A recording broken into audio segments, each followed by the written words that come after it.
What happens when Donald Trump crashes Barack Obama's live town hall, only to get silenced by one sentence that the whole country is still replaying? The crowd didn't know what had just hit them. It was supposed to be a calm primetime town hall on a Tuesday evening in Phoenix, Arizona.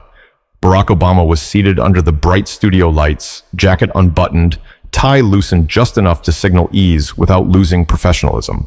He was speaking about the strength of democracy when the moderator's earpiece crackled. A few seconds later, the air shifted. "Mr. President," the moderator stammered, looking directly at the camera, We've just been informed that President Trump is calling in." Gasps fluttered through the audience. This wasn't scheduled. No one expected a sitting president to break into his predecessor's event, let alone live on national television. The control room scrambled. Producers waved frantic hands behind the glass. The moderator looked like he'd just been told the building was on fire. Obama didn't blink. He simply leaned back in his chair, one hand resting on the armrest, the other lightly pressing his chin. His expression was calm, almost amused. "Put him through," Obama said, with that slow, deliberate cadence people had missed since 2016. The screen above the stage lit up. Trump's face appeared via phone feed, his voice booming through the speakers. "Barack, I had to call in," Trump started. "I'm watching this whole thing, and it's a disgrace, total disgrace. You're sitting here talking about democracy when under your administration, jobs were being lost left and right. Under me, we had the best economy the world has ever seen. People know it. Everyone knows it. Nobody's seen anything like it before." Some in the audience shifted uncomfortably. Others murmured. This wasn't just unusual. It was a clash of eras, live and unfiltered. Obama didn't answer right away. Instead, he turned to the crowd, let the silence hang, and then spoke as if he were having a private conversation in someone's living room. "Well," he said softly, "it looks like we've got company tonight."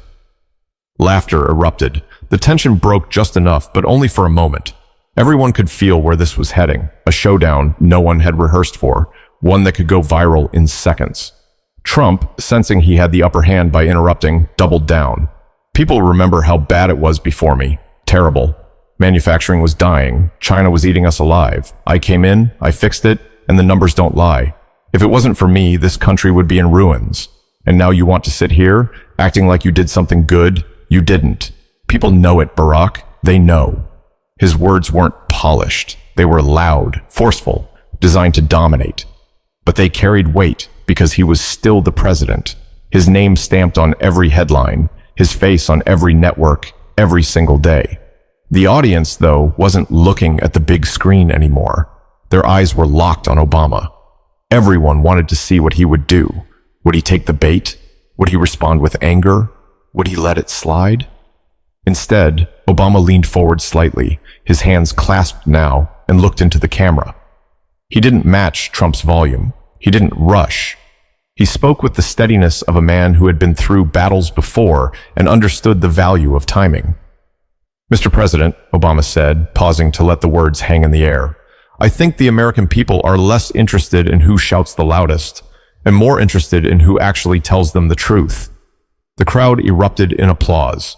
The moderator shifted in his seat, partly relieved, partly nervous at where this might lead.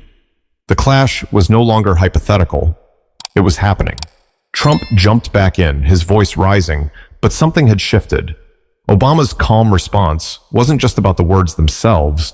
It was about tone, control, presence. Viewers at home could feel the contrast in their gut. One man storming, the other steady, unshaken. In that moment, the room no longer belonged to Trump. It belonged to Obama.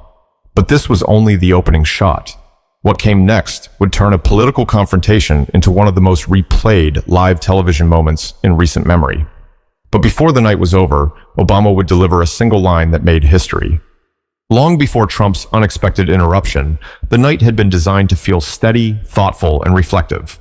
The network had set up a town hall at the Phoenix Convention Center, a glass-walled space downtown surrounded by office towers and palm trees. The stage was simple. 2 armchairs angled toward each other, a coffee table with 2 glasses of water, and an audience arranged in a half circle. The invitation to Obama had been pitched as a conversation, not a debate. The idea was to let him speak about the bigger picture, democracy, unity, and what it takes for a country to hold together when everything feels fractured.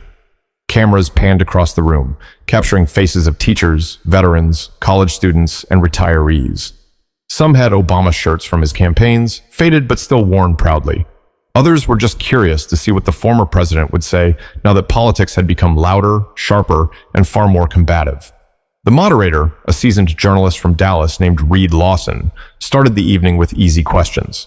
"Mr. President," he said, "when you look at where we are right now, what worries you most about the health of our democracy?" Obama leaned back in his chair. "I worry," he said slowly, "that we've started to confuse performance with leadership. We've got politicians who think if they trend on social media, they've done their job. But leadership isn't about getting likes or retweets. It's about whether you actually make life better for the people who trusted you with their vote." The crowd applauded softly. It wasn't the thunderous type of applause you hear at rallies. It was measured, thoughtful, the kind that comes when a line lands because it feels like truth. For nearly 40 minutes, the conversation flowed in that rhythm. Obama touched on voting rights, the importance of listening to people outside your bubble, and the challenge of misinformation spreading online. He didn't name Trump directly, but his words carried a shadow that everyone in the room recognized. A young woman in the audience, a public school teacher from Mesa, raised her hand. "How do you keep believing in the system," she asked, "when so many people are losing faith in it?" Obama smiled gently. "That's a fair question. Look, the system has never been perfect. It wasn't perfect when I ran, it wasn't perfect when Abraham Lincoln ran, and it won't be perfect for your students. But here's the thing. It only works if people like you stay in it. If teachers, nurses, veterans, small business owners, if everyday folks keep pushing, keep holding leaders accountable. That's the lifeblood of democracy. Without it, all you've got is a stage show." People in the crowd nodded, some wiping their eyes. The energy wasn't electric, but it was steady.